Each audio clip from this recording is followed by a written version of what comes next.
Group और NBT से जुड़े हुए आप सभी पदाधिकारी और सुधीजनों का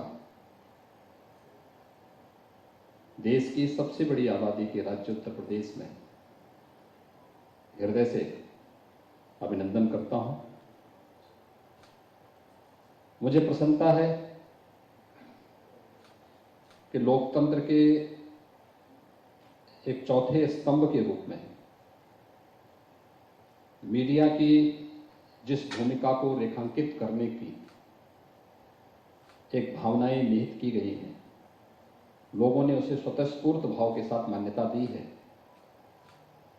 उन भावनाओं का प्रतिनिधित्व टाइम्स ग्रुप और एनबीटी लगातार करते हुए सरकार के सभी पक्षों को लेकर के एक स्वस्थ चर्चा परिचर्चा को आगे बढ़ाने का कार्य कर रही है।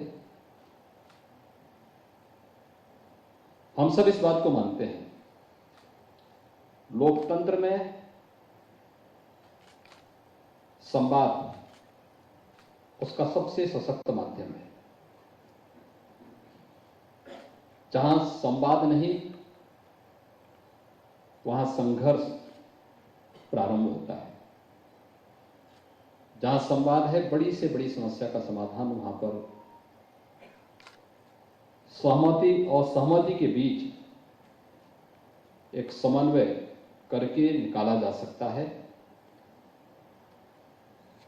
और संवाद किसी भाषा का उपयोग करते हुए लोकतंत्र को हम मजबूती की ओर अग्रसर कर सकते हैं। संवाद किसी कार्यक्रम को आप सबने यहां पर एनबीटी ने यूपी राइजिंग के इस कार्यक्रम के साथ जोड़ने का प्रयास किया है। यह आज हम सब के लिए एक महत्वपूर्ण अवसर होगा जब कार्यक्रम के उद्घाटन सत्र में मुझे पिछले 6 वर्ष के अंदर प्रदेश के अंदर और पिछले 9-9.25 वर्ष के अंदर केंद्र की सरकार ने देश के अंदर जो परिवर्तन दिए हैं, इन पे कुछ शब्द कहने का अवसर प्राप्त होगा। लेकिन एक प्रश्न जो सदैव बना रहता है और वह ये कि अक्सर मैं इस बात को देखता हूं, भारत के संविधान ने भारत की संवैधानिक व्यवस्था के जो 3 आधारभूत स्तंभों को स्वीकारा है, चाहे वह विधायिका हो, चाहे वह न्यायपालिका हो या कार्यपालिका हो, इन सब की अपनी लक्ष्मण रेखाएं हैं। मीडिया चतुर्थ स्तंभ के रूप में स्वीकार्य हुई है लोकतंत्र में, जिसकी अपनी एक सशक्त भूमिका है और निर्विवाद रूप से इसने अपनी इस भूमिका का निर्वहन किया है। लेकिन उसके सामने जैसे संकट सबके सामने आते हैं, उस संकट के दौर से मीडिया भी अपने आप को दूर नहीं कर पाई। ये चैलेंज अलग अलग हो सकते हैं, कभी प्रिंट मीडिया के सामने, कभी विजुअल मीडिया के सामने। और मुझे लगता है कि जब पिछली सदी के उत्तरार्ध में प्रिंट मीडिया के सामने सबसे बड़ा चैलेंज आया था विजुअल मीडिया का, लगता था प्रिंट मीडिया के दिन अब लद गए, क्योंकि विजुअल मीडिया तेजी के साथ उभर रहा था। लेकिन विजुअल मीडिया ने भी अपनी एक यात्रा प्रारंभ की, लेकिन अब उसका स्थान डिजिटल मीडिया ले रहा है। डिजिटल मीडिया जिस तेजी के साथ उभरा है, जिस तेजी के साथ आगे बढ़ा है, समय रहते टाइम्स ग्रुप ने तो उस पर काफी कुछ कार्य किया है। लेकिन फिर भी हम सब के सामने एक चैलेंज होगा आने वाले समय में, स्वयं की विश्वसनीयता। अगर आपकी विश्वसनीयता है तो लोग आपको देखेंगे, आप पे विश्वास करेंगे, आपके कहे हुए वचनों को सुनने और देखने का जरूरत महसूस करेंगे। और नहीं है तो लोग एक सिरे से खारिज करके उन चीजों पर विश्वास करेंगे जो उसको सत्य के नजदीक खड़ा होता हुआ दिखाई देता होगा। और ये सबके सामने है। जब भी कोई अपनी लक्ष्मण रेखा का अतिक्रमण करेगा, वह कार्यपालिका हो, न्यायपालिका हो या विधायिका, उसके सामने विश्वास का संकट खड़ा होगा। पब्लिक उसको लोकतंत्र में एक सिरे से खारिज करने में कोई देर नहीं लगाएगी। और हमेशा इस बात को हमें ध्यान में रखना होगा, हम सब की जवाबदेही अंततः, चाहे वह संविधान के द्वारा घोषित कोई भी वह पक्ष हो जिसको लोकतंत्र के एक स्तंभ के रूप में हम मानते हैं, कार्यपालिका, न्यायपालिका या विधायिका या फिर मीडिया, हम सब की जवाबदेही अगर किसी एक के प्रति है तो दुनिया के सबसे बड़े लोकतंत्र के रूप में, जिसे प्रधानमंत्री जी एक बात और कहते हैं कि भारत लोकतंत्र की जननी भी है, तो उस जननी के रूप में उस लोकतंत्र को मजबूती बनाने के लिए उस जनता को, जिसको लोकतंत्र ने जनार्दन के रूप में माना है, उसके प्रति हम सबकी जवाबदेही है। और उसकी जवाबदेही की लक्ष्मण रेखाएं सबके लिए निर्धारित की गई हैं। हम उसके साथ मिलकर के कार्य करेंगे, उसके प्रति जवाबदेही बनेंगे, तो कोई भी समस्या हमारे लिए समस्या नहीं रह पाएगी। मित्रों, पिछले 6-6.25 वर्ष के अंदर प्रदेश के अंदर मुझे जनता की सेवा का अवसर हमारी पार्टी ने दिया और उत्तर प्रदेश आज जो बदलाव के रूप में अपने आप को प्रस्तुत करने में सफल हुआ है, वह आप सबके सामने है। ये सच है। आज से 6-6.5 वर्ष पहले उत्तर प्रदेश के बारे में मैं ही नहीं, पार्थ जी हों, आशीष जी हों, नदीम जी हों या फिर आप में से जुड़ा हुआ हर व्यक्ति, हो सकता है कोई सत्ता के नजदीक रहा हो, कोई दूर रहा हो, और स्वाभाविक रूप से व्यक्ति जब अपने घरोंदे के अंदर रहता है तो उसको पता नहीं लगता है कि वास्तविकता क्या है। उससे बाहर जाकर के जब वो निकलता है तो उसको देश दुनिया की जानकारी होती है। उत्तर प्रदेश के बारे में देश की धारणा क्या थी, दुनिया की धारणाएं क्या थी। आज मैं कह सकता हूं पिछले 6-6.5 वर्ष के अंदर इस धारणा को बदलने में हमें सफलता प्राप्त हुई है। आज उत्तर प्रदेश के बारे में लोगों की नकारात्मक सोच कम से कम नहीं है। लोग एक नेगेटिव दृष्टि से, नकारात्मक दृष्टि से उत्तर प्रदेश को नहीं देखते। और यहां ये हमारा एक टर्निंग पॉइंट है जिसने उत्तर प्रदेश को एक नई दृष्टि दी आगे बढ़ने की।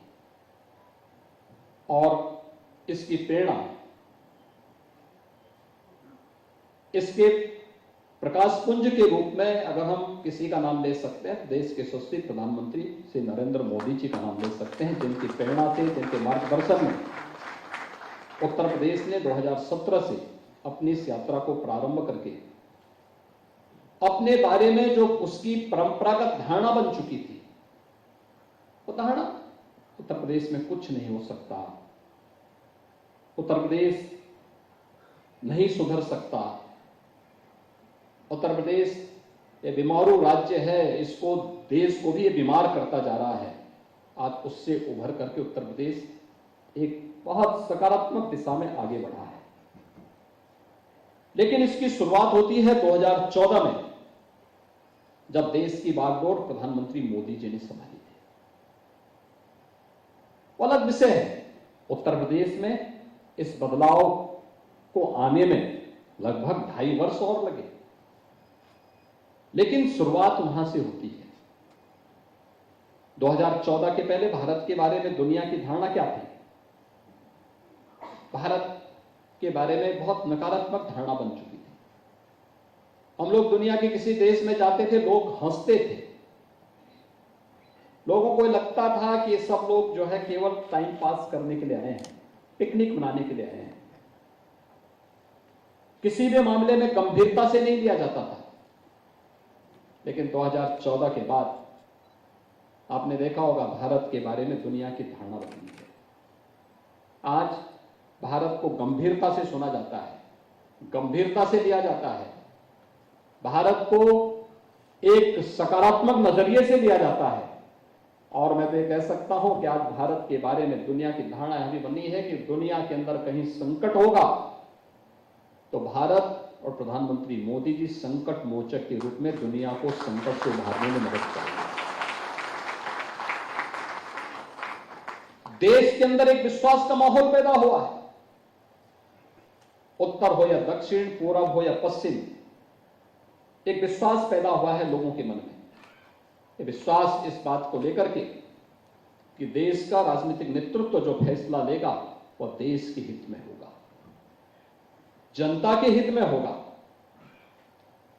ये जो बातें सामने आई हैं, ये विश्वसनीयता की एक नई राजनीति की शुरुआत, और इसी तर्ज पर उत्तर प्रदेश के अंदर भी ये बदलाव हम सबको देखने को मिला होगा। उत्तर प्रदेश के बारे में देश और दुनिया की जो धारणा थी उसको बदलने में सफलता प्राप्त हुई तो उत्तर प्रदेश की 25 करोड़ जनता को प्रदेश की राजनीतिक नेतृत्व पर विश्वास हो, यह भी, और लोकतंत्र में विश्वास का मानक जनता जनार्दन के द्वारा दिए जाने वाले मत पर, उसके मताधिकार पर, उसके द्वारा चुनी जाने वाली सरकारों के माध्यम से हम देख और समझ सकते हैं। 2017 से 2022 तक 5 वर्ष का अपना कार्यकाल पूरा करने के बाद पहली बार हुआ है उत्तर प्रदेश में कि आजादी के बाद देश में लोकतंत्र की बहाली के बाद देश में बाबा साहब भीमराव अंबेडकर के नेतृत्व में बने हुए संविधान के लागू होने के बाद यह मेरा सौभाग्य है, मैं पहला मुख्यमंत्री हूं जिसने अपना कार्यकाल पूरा किया। ये पहली बार हुआ है। इससे पहले किसी मुख्यमंत्री ने अपना कार्यकाल पूरा नहीं किया और ये पहली बार हुआ 37 वर्षों के बाद कि एक मुख्यमंत्री अपना कार्यकाल पूरा कर रहा है और किसी पार्टी की सरकार दूसरी बार रिपीट कर रही हो।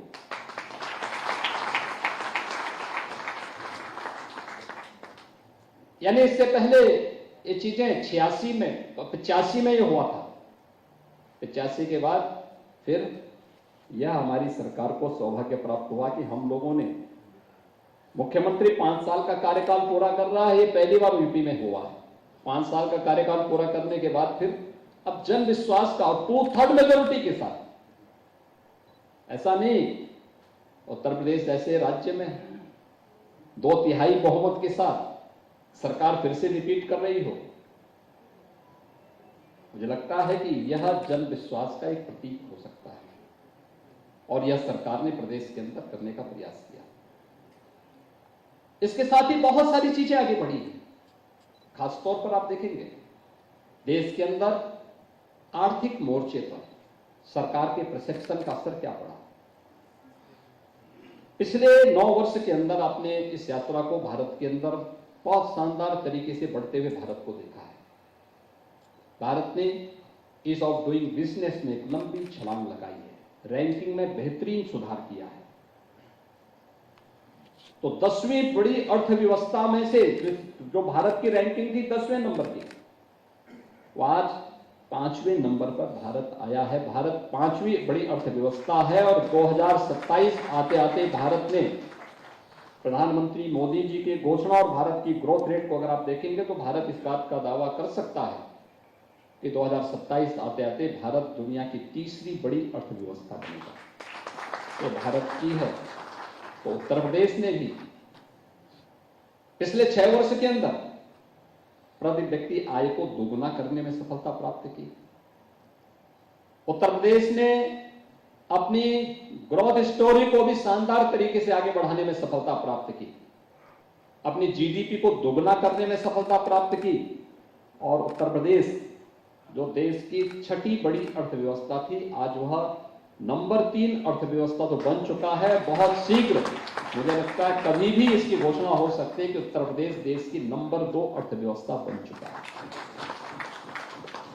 घोषणा होने में बहुत देर नहीं लगने वाली है।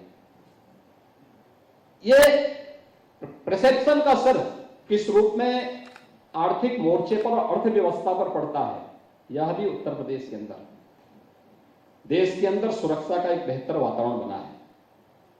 आंतरिक हो या बाह्य सुरक्षा, लोगों का एक विश्वास पैदा हुआ है। बाह्य मोर्चे पर आप देख सकते हैं, कोई दुश्मन आज भारत की तरफ टेढ़ी नजरों से नहीं देख सकता।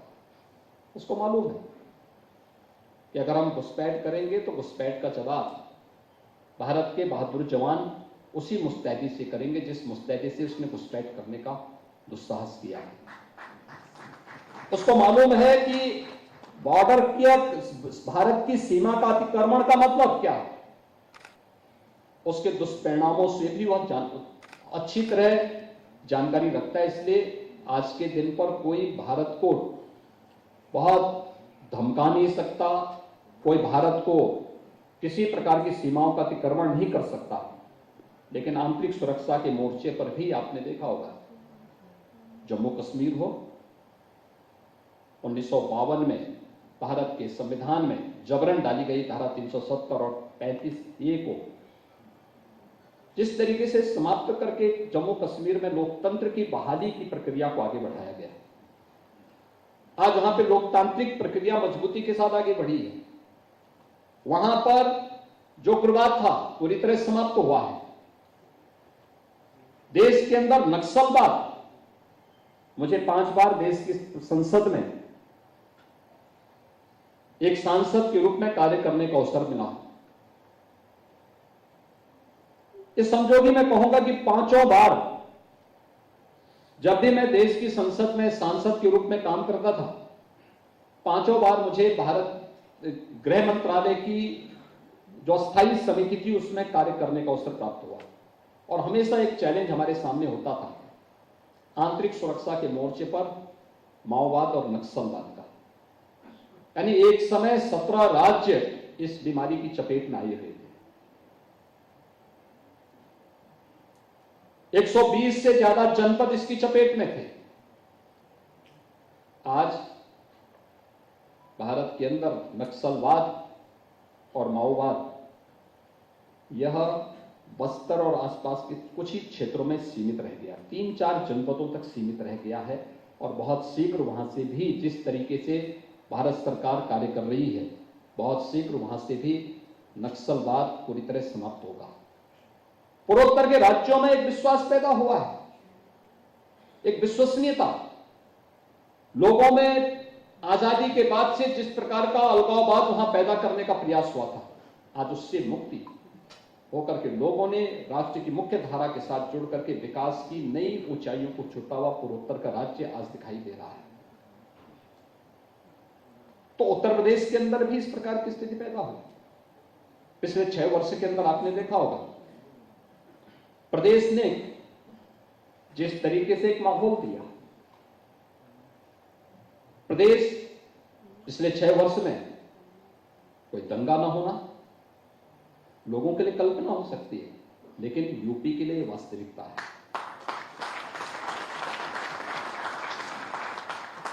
एनसीआरबी के जो आंकड़े हैं अपराध के हर एक उसमें अगर आप देखेंगे तो पिछले 6 वर्ष के अंदर उसमें व्यापक रूप से कमी देखने को मिली है। ये दिखाता है सुरक्षा का एक बेहतर वातावरण बनना है। और ये पहली बार हुआ है जब कोई सरकार चुनाव लड़ रही हो और चुनाव के दौरान मुद्दा कानून व्यवस्था हो। सरकार के लिए कानून व्यवस्था एक चैलेंज हुआ करता था, सरकारें उससे बिगड़ती थी। लेकिन उत्तर प्रदेश में 2022 में पहली बार ऐसा हुआ जब कानून व्यवस्था के मोर्चे पर सरकार ने सफलतापूर्वक फिर से एक मुद्दे ने पूरे चुनाव को आधार बनाकर के जीतने में सफलता प्राप्त की, वह था कानून व्यवस्था का मुद्दा। लोगों की जवान पर था। कहीं आप पश्चिम में जाइए, पूरब में जाइए, मध्य में जाइए, हर जगह लोग कहते थे, आधी आबादी तो कहती थी तब इसमें क्या बुराई है, सरकार को रिपीट होना चाहिए, क्योंकि आज हम सुरक्षित निकल सकते हैं, घूम सकते हैं, कोई हमारी सुरक्षा में सेंध नहीं लगा सकता। हमें एक विश्वास है और हम तो सरकार को फिर से वापस लेके आएंगे। परिवार में परिवार का पुरुष कुछ और सोच रहा होगा, लेकिन आधी आबादी ने तो कहा कि नहीं, कुछ भी हो जाए, लेकिन हम लोग सरकार को फिर से लेके आएंगे और 2/3 बहुमत से सरकार को बहुमत दे करके फिर से सरकार बनाने के लिए। और परिणाम क्या है? उत्तर प्रदेश देश के अंदर आपने देखा होगा, पिछले एक वर्ष में 31 करोड़ पर्यटक और श्रद्धालु उत्तर प्रदेश के धार्मिक पर्यटन की दृष्टि से उत्तर प्रदेश में आए। टूरिस्ट भी और जो श्रद्धालु हैं, जो लोग धार्मिक पर्यटन की दृष्टि से आते हैं, 31 करोड़ इनकी संख्या है। 31 करोड़ एक वर्ष में यूपी में आए हैं। तो उत्तर प्रदेश में इस दौरान अभी फरवरी में हम लोगों ने ग्लोबल इन्वेस्टर समिट किया था। ग्लोबल इन्वेस्टर समिट में 36 लाख करोड़ रुपए के निवेश के प्रस्ताव उत्तर प्रदेश को प्राप्त हुए हैं। 36 लाख करोड़ रुपए के निवेश के प्रस्ताव उत्तर प्रदेश जैसे राज्य में, मुझे याद आता है जब ये 36 लाख करोड़ रुपए के प्रस्ताव की दिशा में हम आगे बढ़ रहे थे, तो मुझे अपनी ही टीम के उन सभी माननीय सदस्यों की, उस टीम के सदस्यों की बातें याद आ रही थी। जब अक्टूबर नवंबर 2017 की घटना है, उस समय के औद्योगिक विकास के मंत्री, जो आज संजोग से प्रदेश में हमारे स्पीकर हैं, विधानसभा के माननीय स्पीकर हैं, वह और हमारे उस समय के औद्योगिक विकास के आयुक्त, जो संजोग से भारत सरकार में निर्वाचन आयुक्त हैं, ये दोनों मेरे पास आए और दोनों ने मुझसे कहा कि हमें एक ग्लोबल इन्वेस्टर समिट करना होगा। मैंने कहा अच्छी बात है। मैंने कहा कोई कार्य योजना तैयार किए हैं? उन्होंने कहा हाँ। मैंने कहा कितने का निवेश कराएंगे? तो उन्होंने कहा 20,000 करोड़ का। तो मैंने कहा भी नाम ग्लोबल इन्वेस्टर समिट और निवेश कराएंगे 20,000 करोड़ का। तो उन्होंने कहा आप क्या चाहते हैं? मैंने कहा भी देखो, लोअर लिमिट 2 लाख कहा, लोअर लिमिट 2 लाख है तो फिर अपर लिमिट क्या होगी? मैंने कहा तो जितना बढ़ सकता है। उन्होंने कहा साहब कौन करेगा यूपी में निवेश? मैंने कहा आप यूपी को अभी समझ नहीं पा रहे हैं क्या? मैंने कहा इसके लिए कुछ तैयारी हो। तैयारी को आगे बढ़ाने की बात हुई। उन लोगों को स्वयं विश्वास नहीं हो रहा था। मैंने कहा भी रोड शो करिए, कुछ जगह चिन्हित की गई। मैंने कहा एक रोड शो में मैं आऊंगा और मैंने कहा जितना मैं बोल रहा हूं इससे ज्यादा का निवेश का प्रस्ताव लेके आऊंगा वहां से। आप चिंता मत करना, आप लोग भी अपनी तैयारी करना।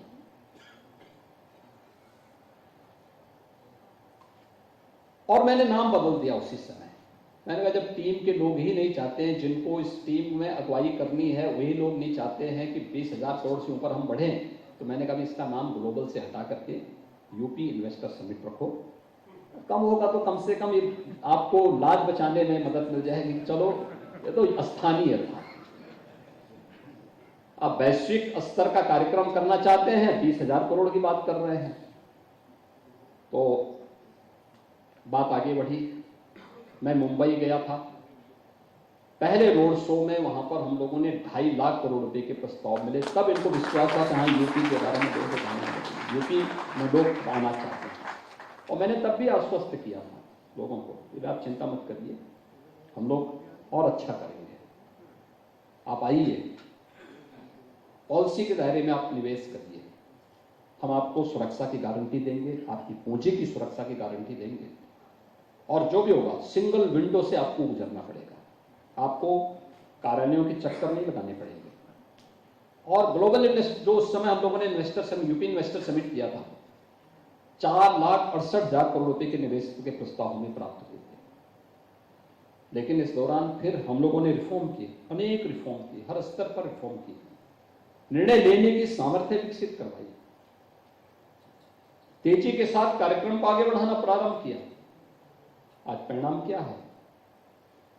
आपने रिजर्व बैंक की ताजा रिपोर्ट को देखी होगी। यूपी का सीडी रेशो बढ़ा है, 44% से 56% पहुंचा है। ये आंकड़े क्या बताते हैं? बैंक सबसे ज्यादा निवेश, बैंक भी अपना पूंजी यहीं लगा रहा है, यूपी में लगा रहा है। यूपी में निवेश की संभावनाएं तेजी के साथ विकसित हुई हैं। यूपी ने किस तरीके से अपनी कार्रवाई को आगे बढ़ाया? जब ग्लोबल इन्वेस्टर समिट हुआ, ग्लोबल इन्वेस्टर समिट में 36 लाख करोड़ रुपए के निवेश के प्रस्ताव उत्तर प्रदेश को प्राप्त होते हैं और उत्तर प्रदेश ने देश के सामने एक नया मॉडल रखा, इन्वेस्टर समिट कैसे होना चाहिए। और सबसे बड़ी बात क्या है, 36 लाख करोड़ केवल नोएडा, ग्रेटर नोएडा में नहीं है, गाजियाबाद में नहीं है, प्रदेश में 75 जनपद हैं। सभी 75 जनपदों में कुछ न कुछ निवेश और कुछ न कुछ प्रोजेक्ट सभी 75 जनपदों में है। सस्टेनेबल डेवलपमेंट मॉडल कुछ और हो सकता है, तो ये है सस्टेनेबल डेवलपमेंट मॉडल। हमारे यहां निवेश केवल पूंजी के लिए नहीं है, हमारे यहां निवेश रोजगार के लिए भी है, एम्प्लॉयमेंट के लिए भी है, और उसको तेजी के साथ आगे बढ़ाने की कार्रवाई हम लोगों ने प्रदेश के अंदर की है। यानी उत्तर प्रदेश ने सुरक्षा का माहौल दिया, रिफॉर्म किए, ईज ऑफ डूइंग बिजनेस में उत्तर प्रदेश की रैंकिंग आज के दिन पर दूसरे नंबर पर है। 14वें से हम दूसरे नंबर पर आए। रिफॉर्म किया हमने। यहां पे निवेश मित्र के नाम पर देश का सबसे बड़ा पोर्टल वर्तमान में उत्तर प्रदेश चला रहा है, सिंगल विंडो का, और इसमें लगभग 450 से अधिक किल्लेंस ऐसी हैं जो आपको ऑनलाइन मिल जाएंगी एक साथ, एक झटके में। उसके लिए कहीं आपको जाने की आवश्यकता ही नहीं, एक एक की जवाबदेही उसमें सुनिश्चित हो रही है। यह प्रक्रिया तेजी के साथ आगे बढ़ाने का परिणाम हम सबके सामने है। पहली बार हुआ देश के अंदर जब योजनाओं का लाभ बिना भेदभाव के हर तबके को प्राप्त हो रही है। हमारी योजनाएं किसी व्यक्ति, किसी जाति, किसी मत, किसी मजहब, किसी क्षेत्र या किसी भाषा के लिए नहीं। प्रधानमंत्री मोदी जी ने जो घोषणा की थी 2014 में, उन्होंने कहा था प्रधानमंत्री बनने के बाद, प्रधानमंत्री देश का होता है। उसकी घोषणाएं किसी व्यक्ति, किसी जाति, किसी मत, मजहब के लिए नहीं होंगी, देश के लिए होंगी। सबका साथ और सबके विकास के साथ हम देश को जोड़ेंगे, और देश को जोड़ने के कार्यक्रम किस रूप में आगे बढ़े हैं हर व्यक्ति जान सकता है। जनधन अकाउंट से कार्यक्रम की शुरुआत हुई। लोग उस समय क्या मानते थे, खाली खाता खोलने से क्या होगा, लेकिन उनको मालूम ही नहीं कि खाता केवल खाली खाता ही नहीं था, यह हर व्यक्ति को 5,000 की क्रेडिट की सुविधा भी देता था हर खातेदार को। और कोरोना जैसी महामारी के दौरान लोगों के लिए जीवन दान बने थे जनधन अकाउंट। 48 करोड़ से अधिक लोगों के पास पहली बार स्वतंत्र भारत में अपने अकाउंट थे। उत्तर प्रदेश में 8 करोड़ 42 लाख परिवार पहली बार अपना अकाउंट बैंक में खोल पाए थे। नहीं तो होता क्या था, 17 के पहले मैं सांसद के रूप में देखता था, किसी गरीब की पेंशन स्वीकृत होती थी, वृद्धावस्था पेंशन हो या विधवावस्था पेंशन हो, 300 रुपए पेंशन के मिलते थे महीने में, और 300 में 6 महीने का पेंशन एक साथ उसके लिए आता था। उसमें जब वो जाता था बाबू के पास, तो 1800 रुपए में से 500 रुपए पहले बाबू घूस लेता था, फिर बचे 1300 रुपए तो उस चेक के लिए बैंक वाले कहते थे कि पहले 2000 रुपया जमा करो तब तुम्हारा बैंक अकाउंट खुलेंगे। अब आप सोचिए, जिसको कुल पैसा मिल रहा है 1800 का चेक मिल रहा है, अगर उस बेचारे की इतनी औकात होती तो 1800 रुपए का चेक लेने के लिए क्यों जाता। मोदी जी ने उस गरीब के लिए खाता खुलवाया और फिर टेक्नोलॉजी का उपयोग करके अब ये पैसा किसी बाबू के थ्रू नहीं जाता, डीबीटी से एक क्लिक किया, एक साथ 1 करोड़ लोगों के पास पेंशन की सुविधा जाती है। आज हम 1 करोड़ परिवार ऐसे हैं जो वृद्धजन हैं, निराश्रित महिलाएं हैं या दिव्यांगजन हैं, 1 करोड़। उनको 1,000 रुपये महीने की हम पेंशन देते हैं। एक साथ क्लिक करते हैं, उनके अकाउंट में पूरा पैसा चला जाता है। अगर हमने यहां से 4 महीने में 4,000 रुपया दिया तो 4,000 रुपये उनके अकाउंट में जाते हैं। बीच में कोई मीडिएटर नहीं है, कोई पैसा नहीं मांग सकता है। ये पूरी प्रक्रिया को ऑनलाइन कर दिया है, सारा पैसा डीबीटी के माध्यम से जाता है।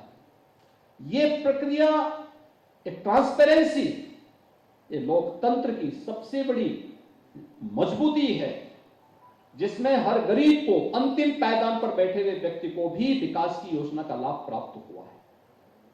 और इसी टेक्नोलॉजी के लिए तो लोग विरोध इसी बात को लेकर कर रहे हैं, क्योंकि बहुत सारे लोगों की दुकानें बंद हो गई होंगी इससे, तो उनकी परेशानी जायज है, क्योंकि उनके जो अवैध कारनामे थे उन पर प्रहार था टेक्नोलॉजी।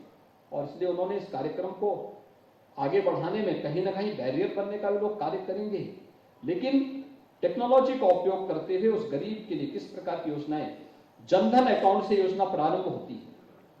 3 करोड़ परिवारों को मकान मिले भारत के अंदर। उत्तर प्रदेश में 2017 से लेकर के अब तक 55 लाख परिवारों को हम लोगों ने एक आवास उपलब्ध कराया है। 55 लाख परिवार को, आखिर ये तो उत्तर प्रदेश का ही नागरिक रहा होगा ना। आजादी के बाद क्यों नहीं मिला इसको, इतने वर्षों तक क्यों नहीं मिल पाया? इसमें कोई व्यक्ति, किसी की जाति देख करके योजना का लाभ नहीं दिया गया। और आप आश्चर्य करेंगे, सूची तब की बनी हुई है जब केंद्र में भी और राज्य में भी भारतीय जनता पार्टी की सरकार नहीं थी। सेक्स सूची जो बनी थी ये 2011-12 में बनी थी। उसी सूची के अनुसार मकान दिलाए जा रहे हैं। हाँ, ये अलग विषय है। इस सूची के बाहर जो अति निर्धन परिवार हैं, गरीब हैं, जैसे बनटांगिया हैं, मुसहर हैं, थारू है, या अन्य ऐसी जातियां, जो जनजातियां जो अति दलित, अति पिछड़ी या जनजातीय समुदाय से जुड़े हुए हैं, जिनको शासन की योजनाओं का लाभ नहीं मिल पाया था। 2017 में आने के बाद उनके लिए, जैसे आवास के लिए अगर पीएम आवास योजना में उनका नाम नहीं था, तो हमने उनके लिए सीएम आवास की एक अलग से योजना चलाई। उनको आवास से आच्छादित किया जा रहा है। प्रदेश के अंदर, देश के अंदर लगभग 10 करोड़ परिवारों को उज्ज्वला योजना में एक रसोई गैस का सिलेंडर उपलब्ध हो जाना, और उत्तर प्रदेश में 1,75 लाख परिवार इससे सीधे सीधे लाभान्वित हुए, जिनको फ्री में रसोई गैस का सिलेंडर मिला। नहीं तो इससे पहले क्या होता था, आप 14 के पहले क्या होता था, उज्ज्वला योजना के सिलेंडर मिलना उतना ही कठिन था जितना आज के दिन पर किसी व्यक्ति के लिए किसी दूसरे ग्रह की यात्रा करना है, नहीं मिल पाता था। बहुत कठिनाई से किसी को अपनी बेटी की शादी में सिलेंडर देना हो, नहीं दे सकता था, असहाय था। और जिसने सिलेंडर ले भी रखा था, अगर पर्व और त्योहार के दिन घर का सिलेंडर समाप्त हो गया तो यह तय था कि अगर वह परिवार का सदस्य दबंग नहीं है तो फिर बेलना से उसके सिर फूटने की नौबत जरूर आती है, क्योंकि या तो पुलिस वाले नहीं तो घर वाली, इन दोनों वालों में से किसी ये वाली से तो उसको पिटना ही पिटना होता था। क्योंकि कब इज्जत चली जाए कोई भरोसा नहीं। पर्व और त्योहार मनाने के बजाय व्यक्ति अपना सिर में कपड़ा बांध करके भागता था। ये पिछली सरकारों ने व्यवस्था की थी। आज की स्थिति क्या है? फ्री में सिलेंडर दिए जा रहे हैं, कनेक्शन दिए जा रहे हैं, उन लोगों तक सुविधा उपलब्ध कराई जा रही है इतने बड़े पैमाने पर। और अब तो जिस प्रकार की योजना चली है पीएनजी के माध्यम से, आप जितना आपको रसोई गैस चाहिए आपके घर तक पाइप के थ्रू पहुंच जा रही है, आप उसका उपयोग करिए। घटतोली की भी गुंजाइश नहीं रही। सरकार ने इस दिशा में बेहतर प्रयास किया है। बिजली के कनेक्शन उत्तर प्रदेश के अंदर, आप आश्चर्य करेंगे, देश के अंदर तो केवल 2 करोड़ 65 लाख ऐसे लोग थे जिनके पास बिजली नहीं थी। उत्तर प्रदेश में 1,20,000 छोटे बड़े मजरे ऐसे थे जहां तक बिजली पहुंची ही नहीं थी। इस दौरान पिछले 6 वर्ष के अंदर वहां बिजली भी पहुंचाई गई। 1,58,00,000 परिवारों को, यानी 2,65,00,000 में से 1,58,00,000 परिवार यूपी के थे जिनको फ्री में बिजली के कनेक्शन उपलब्ध करवाने के कार्य भी वहां पर उपलब्ध करवाए गए। यानी ये लंबी यात्रा जिस रूप में आगे बढ़ती हुई दिखाई दे रही है। मुझे याद है 2017 के पहले किसी गरीब कोई बीमार हो जाता था, उपचार की कोई व्यवस्था नहीं थी, ये सब भगवान भरोसे थे। सरकारी हॉस्पिटलों की स्थिति हर व्यक्ति जानता था, मेडिकल कॉलेज की स्थिति हर व्यक्ति जानता था। मैं तो पूर्वी उत्तर प्रदेश से आता था।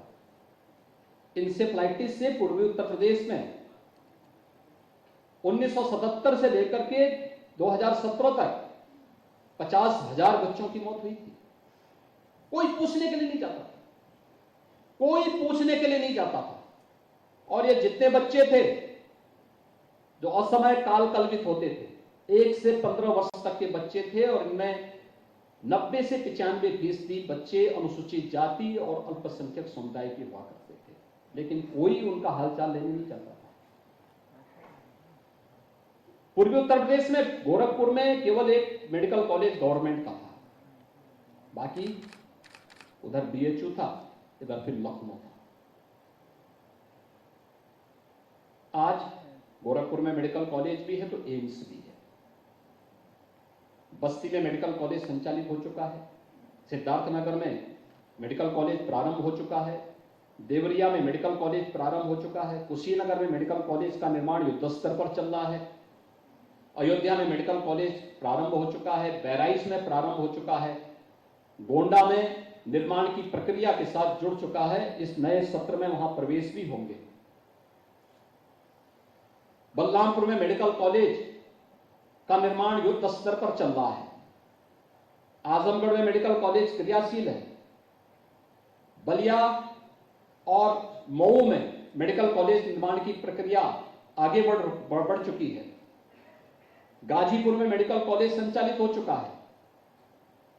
चंदौली में मेडिकल कॉलेज का निर्माण हो रहा है। सोनभद्र में मेडिकल कॉलेज का निर्माण हो रहा है। मिर्जापुर में मेडिकल कॉलेज का निर्माण और उसमें वह क्रियाशील हो चुका है। प्रतापगढ़ में मेडिकल कॉलेज प्रारंभ हो चुका है। सुल्तानपुर में मेडिकल कॉलेज निर्माण की प्रक्रिया के अंतिम चरणों में चल रहा है। यानी पूर्वी उत्तर प्रदेश में आज इतने मेडिकल कॉलेज, यानी 75 जनपद हैं, 1 डिस्ट्रिक्ट 1 मेडिकल कॉलेज की तरफ भी हम आगे बढ़ चुके हैं। और इंसेफ्लाइटिस 40 वर्ष में 50,000 मौतें, 2017 में हम लोगों ने इसके खिलाफ अभियान प्रारंभ किया था। और आज मुझे बताते हुए प्रसन्नता है, मैं कल ही गोरखपुर से आया, इंसेफ्लाइटिस से 0 मौत।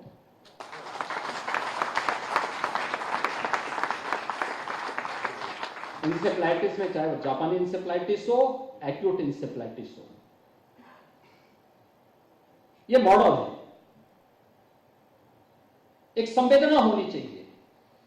हमने उस बच्चे को उसकी जाति देखकर, उसके मत और मजहब देखकर कि उसके साथ किसी भी प्रकार की, यानी उसको इस आधार पर हम सुविधा दें, इस आधार पर नहीं, बल्कि वह भारत की आने वाली भावी पीढ़ी को नेतृत्व देगा, एक संवेदना उसके साथ जोड़ी, परिणाम हमारे सामने है। इंसेफ्लाइटिस पूरी तरह से समाप्त। ये परिणाम है। प्रदेश के अंदर इस रूप में आज हम लोगों ने कार्य किया, देश के अंदर भी इसके बेहतरीन परिणाम आए हैं। 1965 में देश का पहला एम्स खुला था, यानी 47 से लेकर के 14 तक 6 एम्स देश के अंदर क्रियाशील हो पाए थे। आज 22 स्थानों पर एम्स का निर्माण बन रहा है या प्रारंभ हो चुके हैं। ये नई प्रोग्रेस है। आईएम का नया आईएम बन रहे हैं, आईआईटीज बन रहे हैं, एनआईटी बन रहे हैं। ये नए नए संस्थान बन रहे हैं देश के अंदर। एक नया परिवर्तन देश के अंदर देखने को मिला। औद्योगिक निवेश के नए डेस्टिनेशन के रूप में अगर दुनिया के अंदर भारत उभरा है, तो भारत के अंदर उत्तर प्रदेश भी उभरा है। और निवेश के सबसे अच्छे गंतव्य के रूप में जो चीजें बहुत आवश्यक हैं उनमें बहुत महत्वपूर्ण होता है, खासतौर पर रिफॉर्म, सुरक्षा का माहौल और सरकार को रिफॉर्म करने की शक्ति उसके अंदर निहित हो।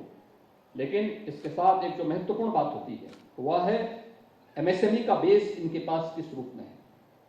यूपी में 2017 के पहले एमएसएमई पूरी तरह हताश और निराश होकर के बंदी के कगार पर था,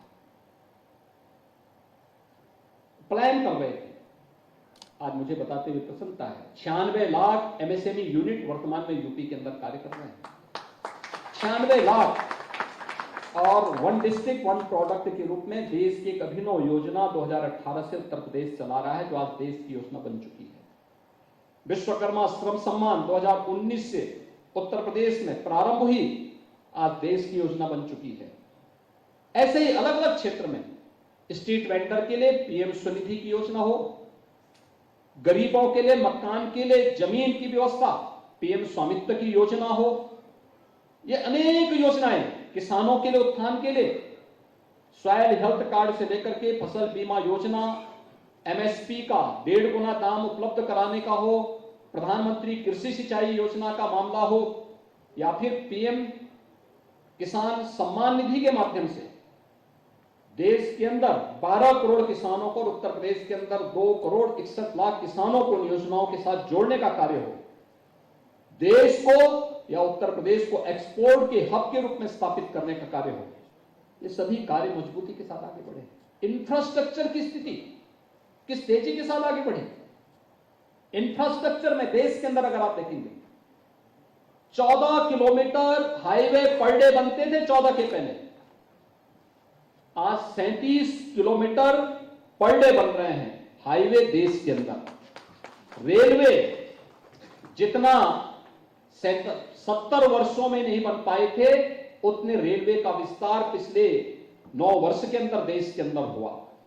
इलेक्ट्रिफिकेशन की कार्रवाई जितना 1947 से लेकर के 2014 तक नहीं हुआ, उससे ज्यादा 2014 से अब तक इलेक्ट्रिफिकेशन की कार्रवाई हुई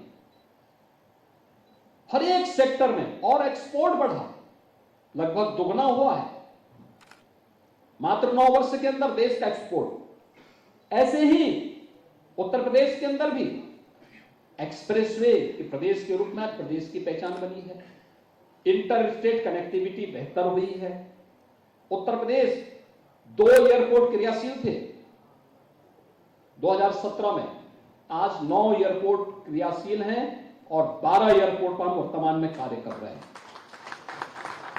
देश के अंदर 1947 से 2014 तक केवल 74 एयरपोर्ट थे, आज 74 नए एयरपोर्ट बन चुके हैं और हवाई चप्पल पहनने वाला भी हवाई जहाज की यात्रा कर सकता है। प्रधानमंत्री जी ने देश के अंदर करके दिखाया। कुछ करने की इच्छा शक्ति हो,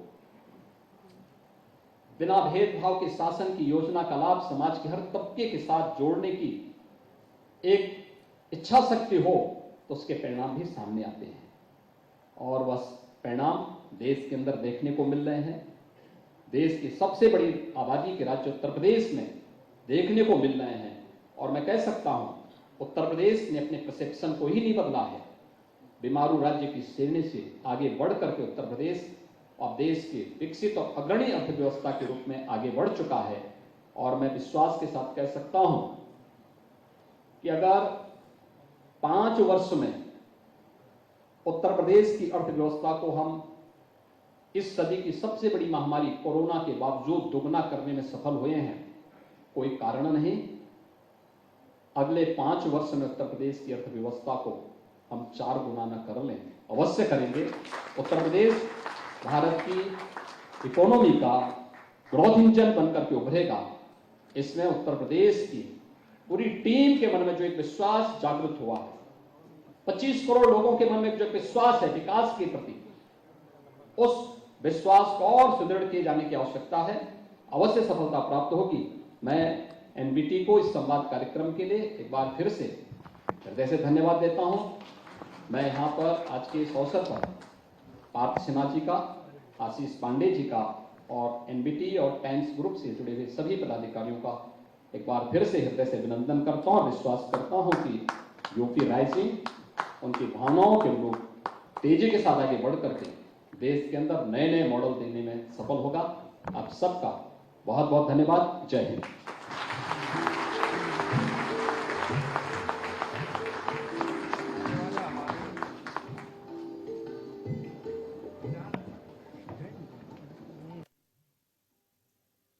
देवी और सज्जनों, शब्द शानदार, वक्तव्य अलौकिक, अंदाज अलौकिक, संचालन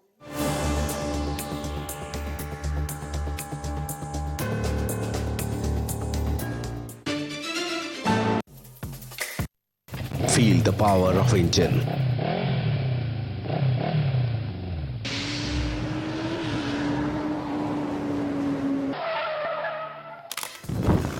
Macco Lubricants.